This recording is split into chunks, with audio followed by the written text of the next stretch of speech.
समाज का काम है आपको बर्बाद करना और भटकाना। अगर आपका कोई शुभचिंतक है तो वो है माँ बाप।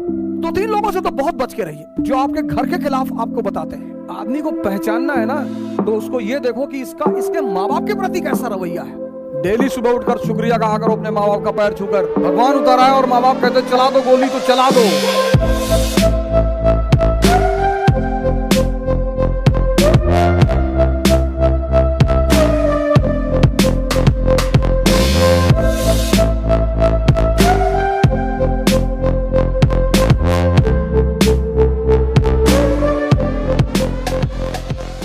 समाज का काम है आपको बर्बाद करना और भटकाना।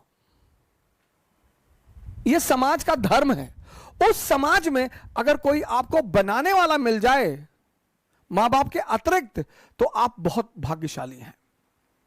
इस दुनिया में अगर आपका कोई शुभचिंतक है तो वो है मां बाप, सबके साथ।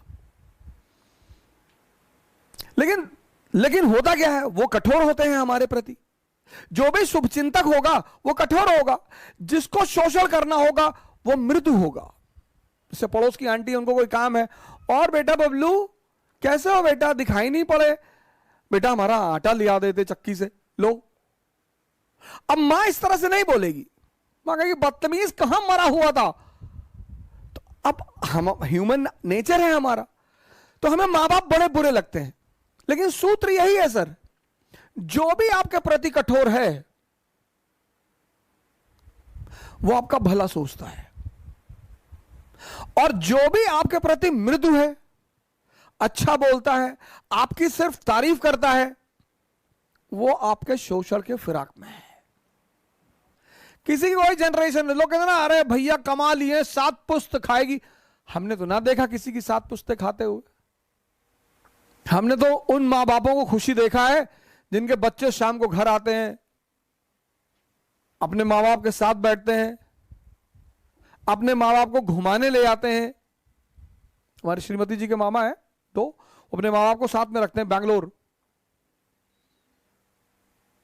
उनके मां बाप से ज्यादा धनी आदमी कौन है सर इस संसार में, जिसकी बुजुर्गियत में बच्चे मोहब्बत करें। छोड़ दें सारी दुनिया किसी के लिए, यह मुनासिब नहीं महत्वाकांक्षी लोगों के लिए। भाई मां बाप तो वही है ना, उनसे ज्यादा प्रेम कौन करेगा। हाँ, वो अगर आपको छोड़ दें तो चिंता का विषय है सर, तब तो दुखी होने का विषय है सर। लड़की ने छोड़ दिया, लड़के ने छोड़ दिया, कोई फर्क नहीं पड़ता सर। अगर महत्वाकांक्षा है, अगर आप खुद को बेवकूफ बना रहे हैं, बहुत फर्क पड़ता है सर। किसी भी व्यक्ति का आपके जीवन में होना इस बात पे भी निर्धारित करता है कि उसने आपको राय क्या दी। और 2-3 लोगों से तो बहुत बच के रहिए। एक, जो आपके घर के खिलाफ आपको बताते हैं, तुम्हारी मम्मी को ऐसा नहीं करना चाहिए। अरे मम्मी यार क्यों नहीं करना चाहिए, करना चाहिए। मेरी माता जी तो आज भी मुझे चौराहे पे गाली देके मार देती है। मां है, उसका हक है। आज भी मैं आता हूं बाहर तो कहती कायदे से गाड़ी चलाना, और हवाई जहाज में वो सीट बेल्ट बांध लेना जी, और ज्यादा नेता मत बनना, खिड़की से नीचे मत झांकना जी, खिड़की बंद रहती है। हाँ तो हमें पता है बंद रहती है। मां है सर। 7 महीना मैं रहा ऋषिकेश में सर, मेरा अटेम्प्ट खत्म हो गया, सबने मेरा साथ छोड़ दिया सर, सबने। मैं पैसे 1-1 रुपए के लिए मोहताज हो गया। मेरे एक मित्र हैं, 100 रुपए मांगने पे नहीं दिया उन्होंने सर।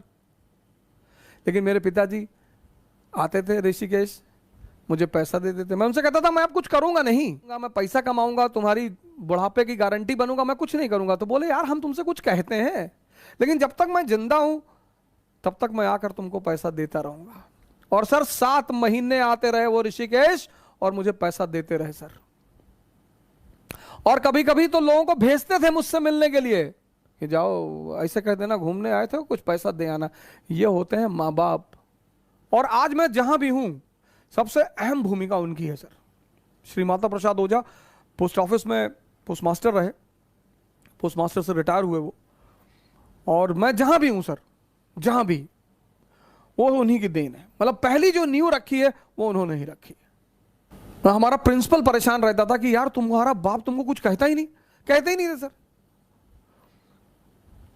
प्रिंसिपल के सामने डांट देते थे, जैसे अगर कोई बात होती थी बुलाते थे प्रिंसिपल तो उनके सामने डांट देते थे, बदतमीजी करते हो स्कूल में, नालायक कहेंगे, भागो यहाँ से।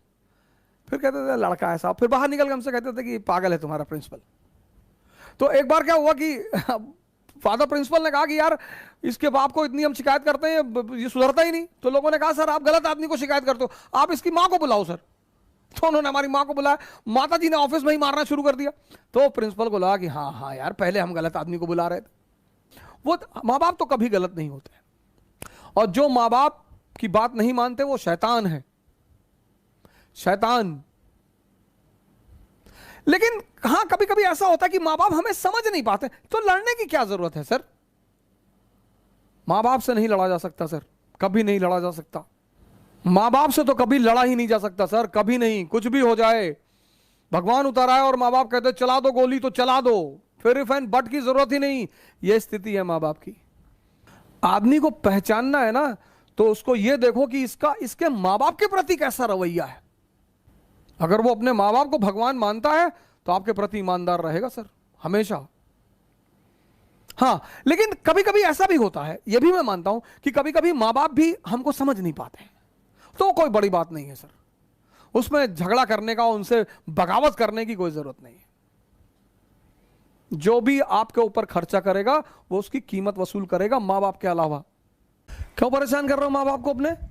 क्यों कर रहे हो परेशान? हमको बाइक दिला दो, हमको ये दिला दो, पढ़ा रहे कम है? डेली सुबह उठकर शुक्रिया कहा करो अपने माँ बाप का पैर छूकर कि यार खिला रहे हो, यही बड़ी बात है। कोई दूसरा खिलाएगा चमड़ी उतार लेगा तुम्हारी।